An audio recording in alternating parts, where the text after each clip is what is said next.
오늘은 누가복음 2장을 함께 상고하는 시간이 됐습니다.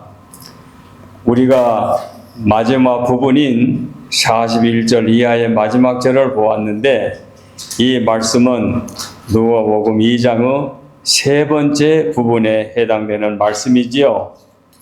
누가복음 1장 지난 시간에 공부했던 말씀은 서론적인 말씀이 되겠고, 2장에 들어와서 드디어 구주 예수님의 탄생하심과 예수님의 유년 시절의 삶과 소년 시절의 삶을 아주 선명하게 2장에서 말씀하고 있습니다. 우리가 이 누가복음 2장을 갖지 못했다고 하면은 예수님의 유년기를 알 수 없습니다. 기록에 남은 것이 없어요. 마태복음에 보면은 예수님의 탄생 과정, 동방박사의 경배, 그리고 애굽으로 피난 가신 과정이 간략하게 나오는데, 누가복음의 말씀을 함께 참고하지 못하면 마태복음만 가지고는 조금 빠진 부분이 있지요.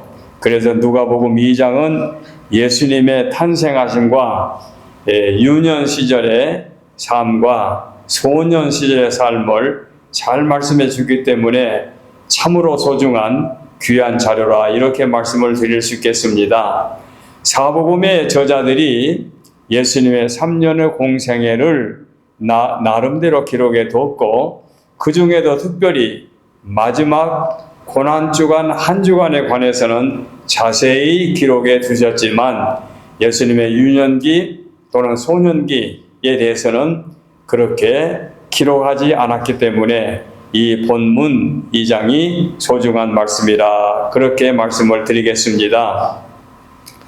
요한 사도는 요한복음에서 이 예수님이 영원하신 하나님의 아들이 성육신하여 이 땅에 오셨다, 즉 말씀이 육신이 되어 이 땅에 오셨다, 이렇게 예수님의 어린 날에 모든 말씀을 생략하고 신이신 창조주 하나님께서 육신의 몸으로 이 땅에 오셨다, 이 말씀을 말씀이 육신이 되었다, 이렇게 묘사했지요. 그리고 마태복음과 누가복음, 바로 이 두 복음서에서 역사적인 사건을 그대로 전개해 놓았기 때문에 그만큼 자료가 귀하다, 그 말씀이지요. 그 중에서 특별히 마태는 율법을 완성하러 오셨다. 구약의 율법을 보시면 앞으로 하나님께서 구속주 메시아를 보내주실 것을 구체적으로 처녀가 잉태하여 아들을 낳을 것이다 라는 말씀, 그리스도께서 고난을 당하실 것이다, 부활하실 것이다 하는 말씀들을 구약에서 많이 언급해 놓으셨는데, 그 예수님의 유대인의 왕으로 탄생하실 것이고, 그 예수님이 구약에서 약속된 메시아다 하는 것을 마태는 말씀해 주셨습니다. 그래서 말씀에 이르면 이와 같은 말씀이 많이 나오지요. 그 다음에 누가의 전기가 오늘 우리가 본 이 말씀은 참으로 아름다운 묘사, 그래서 전원시로 엮은 누가의 재능 있는 문필로 잘 묘사해 놨기 때문에 참으로 우리에게는 소중한 자료다, 이렇게 말씀을 드리겠습니다. 그래서 2장을 분류한다면은 1절에서 20절까지 예수님의 탄생, 그리고 21절로 40절까지 예수님의 유년기, 그리고 41절로 마지막 절까지가 예수님의 소년기, 이렇게 선명하게 분리할 수가 있습니다. 그래서 오늘은 4대지, 5대지 이렇게 나오지 않고 3대지로 나눠서 예수님의 탄생, 예수님의 유년기, 예수님의 소년기, 이렇게 정리해서 말씀을 드릴 수 있습니다. 자, 이제 1대지로 들어갑니다. 예수님의 탄생. 예수님의 탄생에 대하여 마태복음의 기사와 뚜렷이 비교하면 대조가 됩니다. 마태는 유대인의 왕으로 오시니가 어디 계시뇨 하고 방문자들이 이런 말로 표현한 것을 보면은 예수님이 왕으로 오신 것을 분명하게 밝혀주고 있지요. 헤롯이 왕자에 앉아 있으면서 그 말을 들었을 때 충격을 받았을 겁니다. 내가 왕인데 유대인의 왕으로 누가 와? 누가 태어나? 그분이 누구야? 그 사람이 어디에 있단 말이야? 하고 헤롯이 충격을 받을 수 있는 그런 소식을 듣게 되지요. 유대인의 왕으로 오신 이가 어디 계시뇨? 이렇게. 그런데 누가복음에서는 유대인의 왕으로 묘사한 것이 아니라 인자 이 말은 사람의 아들, 참된 사람으로, 순수한 사람으로, 그래서 예수님을 인자, 사람으로 묘사하고 있습니다. 그래서 인간미가 가득한 예수님의 삶을 분명히 성경은 밝혀주고 있죠.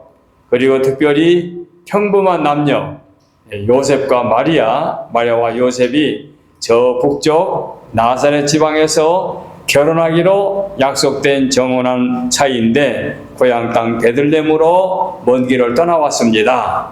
그리고 그 호적하러 이제 천하의 모든 사람들이 호적을 해야 되기 때문에 호적하러 왔는데 유숙할 여관방이 없어서 나사렛 고향에서 먼 길을 떠나왔는데도 불구하고, 그리고 마리아는 이제 해산할 때가 가까운 그야말로 산모인데 주막이나 여관에 들리지 못하고 외양간 말구 위에서 예수님을 탄생하고 탄생하신 예수님은 누일 만한 곳이 없으니까 구유에 누웠다. 이렇게 성경은 기록하고 있지요.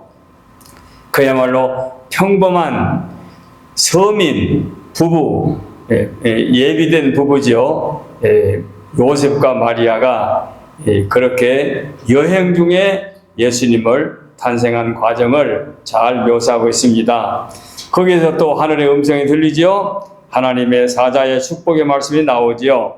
그래서 예수님이 누구인가 하는 것을 분명히 밝혀주고 있습니다. 복음의 정확한 성경의 증거는 이렇게 말씀해주고 있는데, 예수 그리스도께서 이 땅에 오시는 그 과정을 말씀할 때에 탄생의 연도, 그런 것을 역사적인 것을 기록한 것이 아니라 고향 땅 나사렛을 떠나서 베들레헴에 가셔서 탄생하셨다. 베들레헴에 가서 탄생하셨다. 구약의 예언을 이루어 주시는 거지요. 이걸 설명하고 있지요. 다만 정부의 법령에 의해서 호적하러 갔지만 어쨌든 베들레헴으로 와가지고 예수님은 세상에 탄생하게 된 거지요. 이런 과정을 성경은 밝혀주고 있지요. 로마 황제의 법에 의하여 요셉은 마리아와 그 조상의 고향인 고을에 호적하러 왔다가 거기에서 예수님이 탄생하셨는데 예루살렘 남방 5마일 되는 베들레헴에 가서 언약하신 예수님이 이 땅에 오시게 된 거지요. 그들은 주막에 들릴 때에 누가 박대해서 거부해서 들어가지 못한 것이 아니라 손님들이 많고 오는 손님들이 다 방이 예약이 찼기 때문에 방이 없어서 구유의 마구간에서 그날 밤에 유숙하게 된 거지, 무슨 예수님을 거절하고 박대하고 그런 건 아니지요. 사람들이 많았기 때문에 그런 거지요. 자, 그리고 요셉과 마리아는 서민, 평범한 목수의 집안이지요. 그리고 나사렛 평범한 시골에서 그와 같이 먼 길을 오게 된 거지요. 저자가 분명히 예수님의 탄생이 어떻게 되었는지 분명히 순박한 서민의 삶 속에서 참된 인간으로 이 땅에 오신 예수님의 탄생을 이렇게 잘 말씀해주고 있습니다. 자, 이어서 들에서 양을 치는 목자가 예수님께 와서 경배드리는 과정을 말하게 되지요. 천사가 먼저 알려주지요. 가서 구유에 누인 아기를 찾아 경배하라 하는 말을 듣고 목자들이 와가지고 예수님의 가까이 와서 경배한 사실. 그래서 오늘날 다윗의 동네에 너희를 위하여 구주가 나셨으니 곧 그리스도 주시니라. 그때 전선 아직 이 그리스도는 만민의 구세주가 되실 것과 곧 거룩하신 주님이라는 그 진리를 드러내지 않고 천사의 지시에 따라서 와서 경배하게 되지요. 자, 그래서 아기를 찾아볼 것과 그리스도인 줄을 분명히 알 수 있는 표적으로 주님이 너희가 가서 강보에 쌓여 구유에 누인 아기를 보라, 이렇게 구체적으로 말씀했지요. 이 표적은 과연 이상한 표적, 특별한 표적, 천사의 지시를 듣고 오게 된 거죠. 바로 말구에 누이신 이분이 누구냐? 세상을 구원하실 이 세상의 만인의 죄를 대속해 주실 그 아기 예수님이 지금 이 땅에 그야말로 첫 출발하게 된 거지요. 요한 사도는 보라, 세상 죄를 지고 가는 하나님의 어린 양이라 요한복음에서 말씀하고 있지요. 그 예수님은 가난한 삶을 살았고 배척을 당하고 거부를 당하고 목숨의 위협을 느끼면서 이 땅에서 서민들의 평범한 사람들의 친구가 되어가지고, 자, 예수님이 이제 십자가에 못 박혀 죽으실 터인데 그 십자가 지시로 이 땅에 오신 거지요. 그 오신 예수님이 인류의 죄를 속량해 주시기 때문에 예수님이 오신 소식은 기쁜 소식이다. 그래서 호련히 찬송이 들리죠. 지극히 높은 곳에서는 하나님께 영광이요, 땅에서는 기뻐하심을 입은 사람들의 평화로다. 이렇게 아름다운 찬양을 우리가 들을 수 있습니다. 그래서 하나님께는 영광, 사람들에게는 평화, 이런 찬양을 듣게 된 거죠. 목자들은 이 기쁜 소식을 듣고 급히 와가지고 저희들이 보는 데서 어린 아기에게 경배하는 모습을 우리가 볼 수 있습니다. 자, 모든 인류의 소망이신 그리스도는 이렇게 해서 세상에 태어나신 겁니다. 이것을 누가복음 2장 앞부분에서 분명히 밝혀지고 있습니다. 자, 그 다음에 중요한 것은 예수님의 유년기 21절로 40절에 여기가 유일하게 사복음 중에서 예수님의 유년기를 밝혀주고 있지요. 누가가 기록한 예수님의 유년기 시절은 그야말로 가장 윤리적이고 인간적이고 평범한 삶을 그대로 설명해주고 있습니다. 자, 그러면 그 성경의 말씀에 보게 되면은 태어나신 지, 탄생하신 지 8일 만에 예수라는 이름을 이제 가지고 이제 주의 성전에 가서 결례를 행하게 되는 것이 나오게 되지요. 그래서 유대인들은 유대의 아이들이 흔히 갖고 있는 이름이지만 예수라는 이름, 바로 주의 구원이라는 뜻이 있는 그 이름을 갖고 이제 하나님의 섭리 가운데 이제 성전에 나아가서 결례를 행하게 됩니다. 여기에서 시므온과 안나를 만나게 되지요. 예언자들입니다. 그들은 뭘 기대했느냐? 인류의 구속주를 기다리면서 내가 죽기 전에 만날 수 있겠는가? 이런 기대감을 갖고 참 금식하며 주야로 금식하면서 준비하고 있었는데 드디어 때가 됐습니다. 이제 8일 만에 예수님이 성전에 오시게 된 거죠. 그래서 시몬 노래 중에 먼저 기억할 것은 주의 그리스도를 보기 전에는 죽지 아니하리라 하는 그런 마음을 갖고 기다렸는데 드디어 예수님을 만나게 된 거지요. 그래서 성령의 인도하심으로 성전에 들어가서 주의 부모가 그 아들을 하나님께 바치고자 할 때에 시몬이 어린아이를 팔에 안고 찬송을 부르니 이것이 진실로 가장 아름답고 엄숙한 노래입니다. 그래서 마리아의 찬송 앞에 나왔지요. 사갈의 찬송과 달리 이스라엘의 구원의 언약을 허락하신 하나님의 약속이 성취되었다는 뜻에서 이 시몬의 찬양을 볼 수 있습니다. 그리고 나서 뭐라 했습니까? 이제는 종을 평안히 놓아 주시는도다. 이제는 죽어도 여한이 없다. 그런 뜻이겠지요. 내가 죽기 전에 메시아를 만났으니 이제는 종을 평안히 놓아 주시는도다. 이런 말씀은 그의 전체가 극히 아름다운 충성스러운 파수꾼이 자기 임무를 마치고 교대하고 돌아갈 때에 가벼운 마음으로 돌아가는 것처럼 장차 올 예수님을 이제 만났으니 이제 나는 내 할 일 끝났다. 이런 식으로 찬양하게 된 거지요. 이제 그는 하나님의 언약하신 구주를 친히 보았으니 이제는 사명을 다한 그런 평안한 마음으로 이제는 세상을 떠날 준비가 된 거지요. 메시아가 주는 구원은 이 노래의 표시된 것과 모든 백성을 위하며 이방 사람의 구원의 길을 비춰주는 은총을 입은 참된 이스라엘의 메시아 구세주가 이 땅에 오시는 순간 이렇게 이어지게 됩니다. 그래서 모든 일이 놀라워서 감격 중에 어머니에게 시몬은 또한 귀한 말씀을 하게 되지요. 예수님의 사역은 장차 이스라엘의 사람을 흥하게도 하고 패하게도 할 것이니 저에게 대한 백성들의 태도는 저들의 본성을 스스로 표시하게 됩니다. 그래서 이렇게 주를 반역하는 일을 마침내 극도에 이르러서 최후의 십자가의 곤욕을 두게 되겠지만, 그러나 이와 같은 역사가 하나님의 섭리 가운데 인류의 구속을 위하여 하나님이 준비하신 이런 선물로 주님이 땅에 오셨습니다.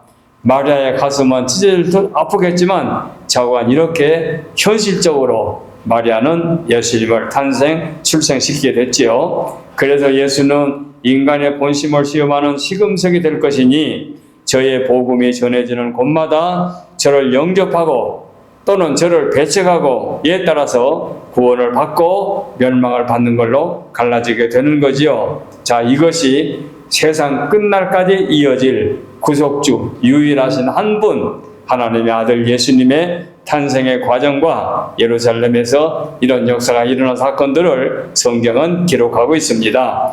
마리아와 요셉이 고향에 돌아가며 예수께서는 거기서 아기 때와 어린 시절을 지내시게 되는데, 이 시기에 대하여 기록한 사적이 다른 데는 없기 때문에 알 길이 없습니다.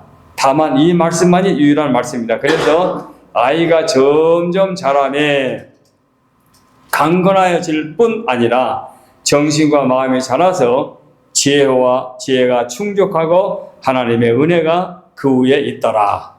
예수님의 성장 과정입니다. 그리하여 세상의 구주는 흠이 없고 완전한 사람으로 성장하게 됩니다. 이게 유년 시절입니다. 이건 마태복음에도 기록되지 않았고 물론 마가복음과 요한복음에도 없지요. 예수님의 유년기는 이렇게 해서 오늘 본문이 성경의 유일한 근거가 되고 말씀의 자료가 되겠습니다. 이제 2장 41절로 마지막 52절까지 예수님의 소년기입니다. 유년기를 거쳐서 소년기, 주님의 소년기 시절은 사적은 매우 역시 하나밖에 없는데 그것은 누가가 기록하였으니 그것은 곧 12살 12세 되었을 때에 예루살렘에 올라간 과정이 유일합니다. 대개 그때가 되면은 율법의 아들이라, 율법의 아들, 하나님의 아들, 율법의 아들에 해서 율법에 정한 계명을 지키기 시작하는데, 그 가운데 한 가지는 성도 거룩한 도성 예루살렘에 올라가서 거룩한 절기를 지키는 것입니다. 그래서 예수님이 예루살렘에 방문하는 과정 중에서 12살 되었을 때에 12세 되었을 때에 나사렛에서 예루살렘에 올라가서 절기를 지키는 이 과정이 오늘 본문의 말씀이 되겠지요. 그래서 이렇게 예루살렘 방문 때에 예수는 우연히 그 부모님이 나사렛으로 돌아가는 길에 함께 일행해서 함께 합류하지 못하고 뒤떨어지게 된 거지요. 그리하여 부모님은 갈릴리로 향하여 북으로 가는 길에 가다가 생각해 보니까 아들이 없어진 거예요. 눈이 안 보여. 그래서 어디 있나 하고 찾아봤지요. 그 대열에서 또는 소년들 틈 바구니에 있는 줄 알고 찾아봤는데 정말 찾지를 못한 거예요. 그래 거기서부터 이제 거슬러서 예루살렘 쪽으로 가다가 3일 후에 예루살렘에 다시 돌아가지고 사흘째 되는 날에 성전에서 여러 스승과 더불어 하나님의 말씀을 토론하고 듣고 답하고 묻고 하는 그런 그 모습을 보게 된 겁니다.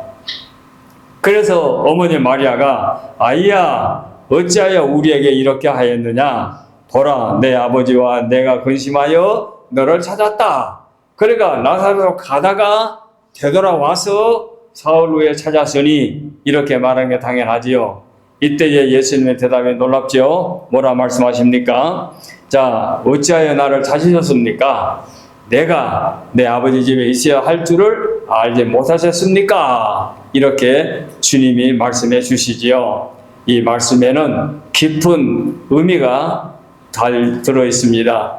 내 아버지 집에 내가 있어야 될 줄로 모르셨습니까? 그동안 어떻게 자랐는지도 여기서 충분히 이해할 수 있습니다.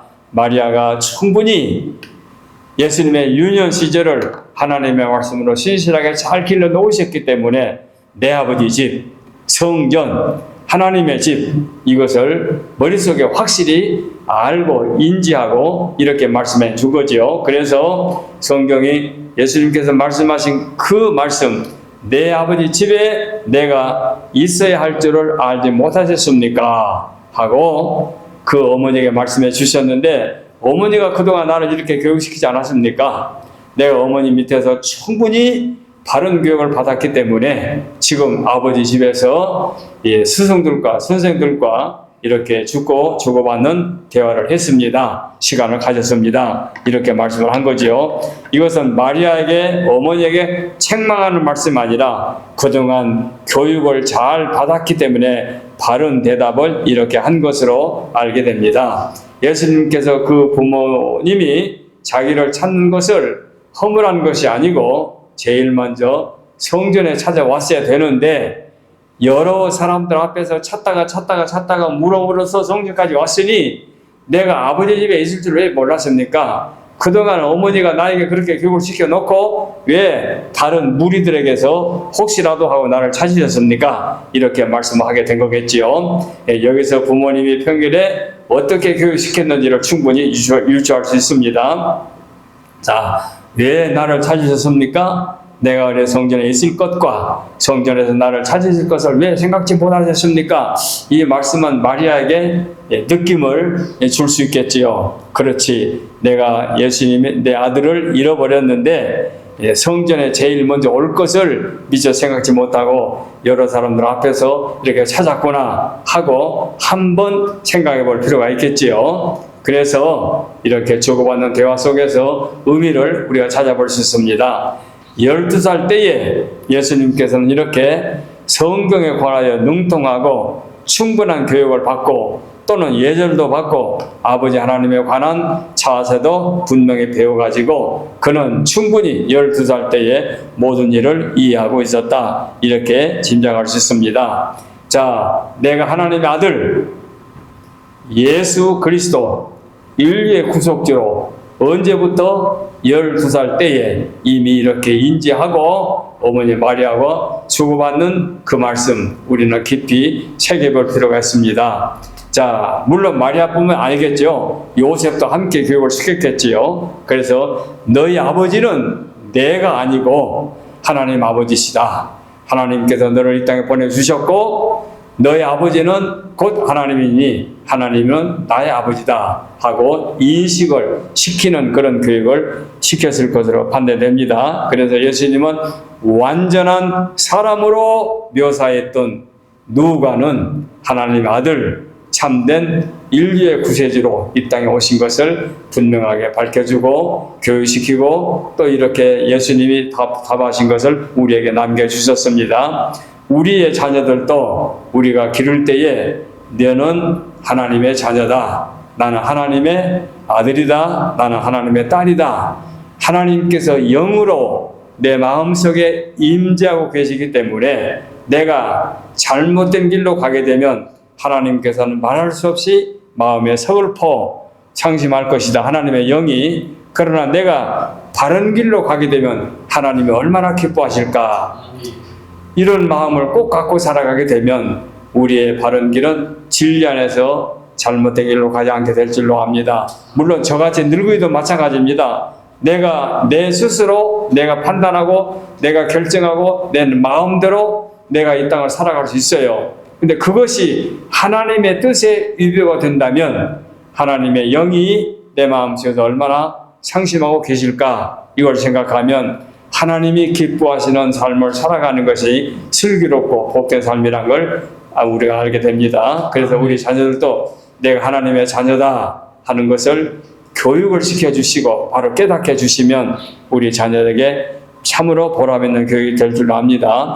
그리고 내 아버지 집도 마찬가지입니다. 내 아버지 집은 꼭 예배당, 십자가 밑에 성전, 그것만을 염두에 두지 마시고 아버지의 품 이렇게 생각하시고 내가 아버지의 곁을 떠나면 안 된다. 아버지의 품, 아버지 안에서 살아간다. 이런 의미를 꼭 여기서 기억하고 아이들을 교육시켜 주는 것이 크게 보탬이 되고 이렇게 길러놓으면은 하나님을 섬기는 자세를 갖게 될 줄로 압니다.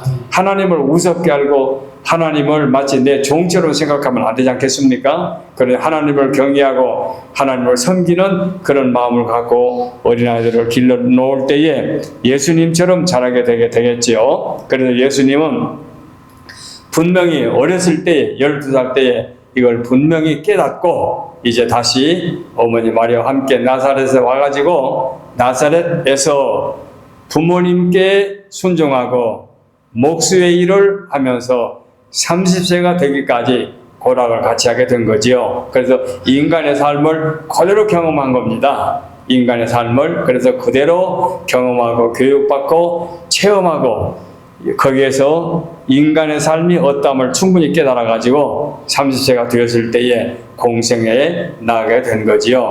그래서 예수님은 지극히 인간으로서의 교육을 충분히 받았다.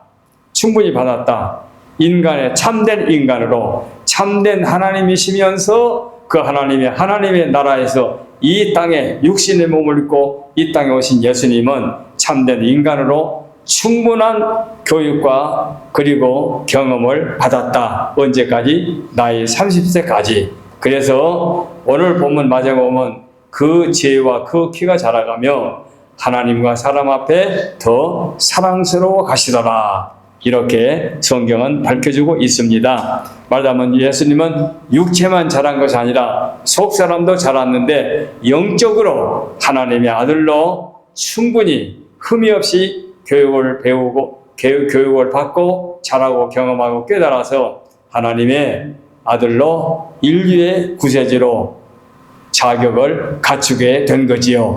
이것이 나사렛에서 요셉과 마리아 밑에서 어린아이, 유년기, 소년기를 거쳐서 여기까지 왔습니다. 이제 누가복음 3장에 가서 보면은 세례 요한의 사역과 이제 예수님의 세례 받으심 그리고 예수님의 족보가 이어지게 됩니다. 그래서 3장까지 예수님의 성역 출발 이전까지 준비를 말씀했는데 성경을 보게 되면 참 매력을 많이 느끼게 되죠. 마태복음은 마태복음대로 특징이 있지요. 그리고 누가복음, 마가복음은 또 마감대로 아주 요약하고 간략하게 심지어 어드론 목사님은 미국에 왔는데 영어 실력이 현찮으니까 어떻게 영어를 공부할까 하면서 마가복음을 가지고 계속 공부를 했대요. 영어 성경을 가지고. 그러다 보니까 영어도 늘게 되고 복음서, 마가복음도 많이 알게 됐다. 제가 그런 그 간증을 어디서 본 일이 있는데 그만큼 마가복음 그것도 장점이 있고 또 이렇게 누가복음에 와서 보니까 누가라는 저자가 역사가 아닙니까? 사학가. 그래서 이제 이 1편으로 누가복음을 기록하고 2편으로 사도행전을 기록하는데 누가복음은 또 이렇게 또 완벽한 이런 말씀들을 찾아보면은 참 이 성경을 보면 볼수록 매력 있다. 이렇게 우리가 느낄 수가 있습니다. 그래서 오늘은 2장 여기까지 말씀을 드립니다. 2장의 그 세 부분을 기억하시죠? 예수님의 탄생, 예수님의 유년기, 예수님의 소년기. 여기다가 마태복음 2장의 말씀을 합해서 함께 읽으시면은 예수님의 탄생이 충분하게 이해가 될 줄 압니다. 오늘 말씀을 여기까지 드리겠습니다. 기도하겠습니다. 전능